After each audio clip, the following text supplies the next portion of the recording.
Bismillahirrahmanirrahim. Assalamualaikum warahmatullahi wabarakatuh. Perkenalkan, nama saya Miftahul Jannah, NIM 7021200052. Di sini saya akan menjelaskan bagian-bagian sel, atau lebih tepatnya akan menunjukkan bagian-bagian ada dalam sel dan menjelaskan fungsinya. Pertama, kita harus mengetahui dulu apa itu sel. Sel ini merupakan unit struktural dan fungsional yang menjadi kesatuan hereditas dalam pertumbuhan makhluk hidup. Secara garis besar, sel dibagi menjadi 3 bagian utama. Yang pertama adalah membran sel hewan, dan pada tumbuhan adalah dinding sel. Membran sel atau dinding sel ini merupakan bagian terluar dari sel dan sitoplasma yang berfungsi untuk mengatur pertukaran substansi zat dan melindungi bagian yang ada di dalam sel, memperkokoh sel dan menjadi tempat berpindahnya air dan mineral. Yang bisa dilihat, ini adalah dinding sel atau membran sel. Yang kedua ada sitoplasma. Sitoplasma ini merupakan massa protoplasma yang terletak di bagian dalam sel di antara membran sel dan nukleus. Jadi sitoplasma ini berada di antara tengah-tengah antara dinding sel dengan nukleus ya. Ini mungkin kurang jelas ini.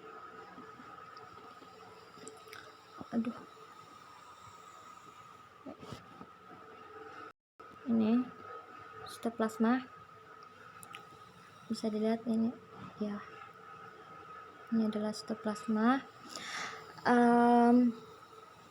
Sitoplasma ini terdiri dari 2 bagian. Yang pertama ada sitoplasma, ada ekstoplasma dan endoplasma. Sitoplasma terdapat dalam bentuk cair atau gel dan berperan penting dalam transportasi zat makanan.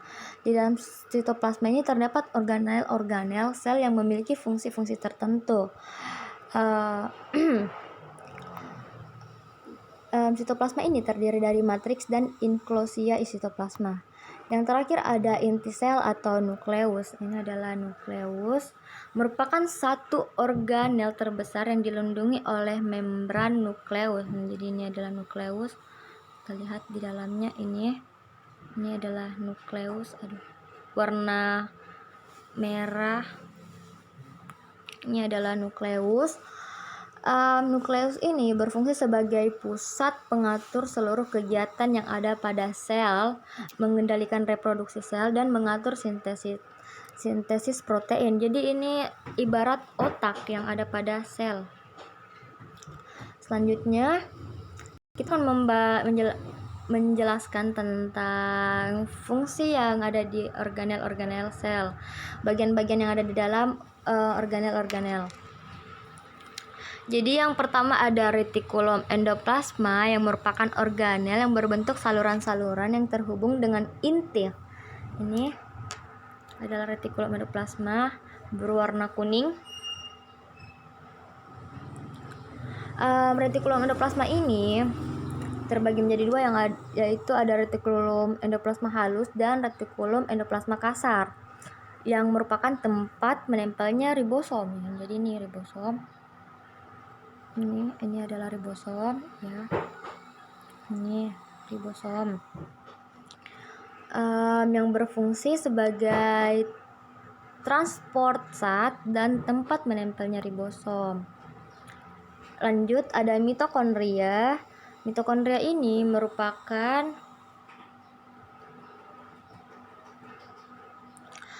sel yang berbentuk kapsul dengan saluran lekuk-lekuk pendek yang ada di dalamnya.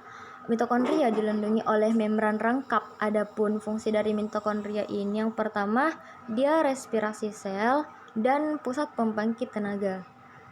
Ketiga ada badan Golgi. Ini badan Golgi.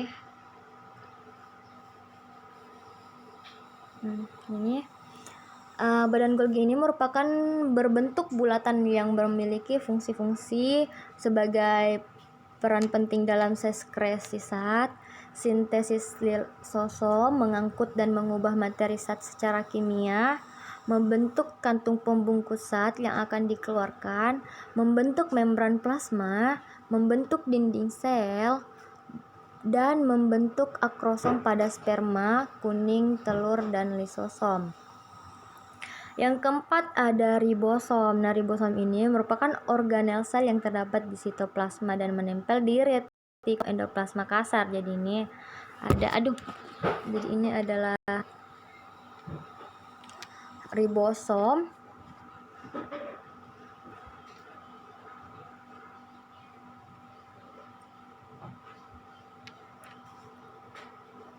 Ini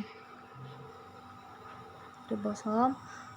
Lisosom. Selanjutnya ada lisosom. Lisosom ini organel yang banyak ditemukan di dalam sel yang berperan penting dalam imunitas seperti leukosit dan limfosit. Memiliki fungsi untuk mencerna zat-zat yang belum dapat diurai, menghancurkan. Jadi ini ada lisosom ya, berwarna hijau. Menghancurkan bagian-bagian sel yang tidak berguna lagi, mencerna makanan cadangan di saat kekurangan, merupakan tempat pembentukan enzim pencernaan dan menetralkan zat yang menyebabkan kanker. Selanjutnya ada plastida.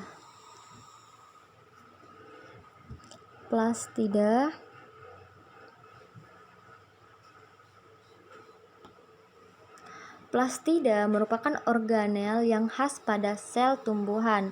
Sebagai tempat pigmen pemberi warna, plastida ini terdiri dari beberapa bagian seperti kloroplas, kromoplas, dan leukoplas. Jadi ini hanya ada pada tumbuhan ya. Yang ketujuh ada fokula. Fokula ini umumnya ditemui pada sel tumbuhan lagi. Merupakan organel yang berfungsi sebagai tempat penyimpanan cadangan makanan sekaligus menyimpan zat yang akan diekskresikan. Lanjut ada mikrotubulus. Mana mikrotubulus? Ini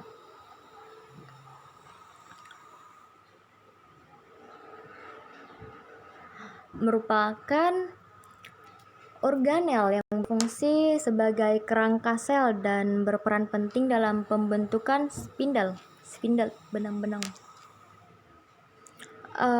Sekarang ada mikroflamen. Nah, mikroflamen ini merupakan benang-benang filamen halus yang mempengaruhi kontraksi sel.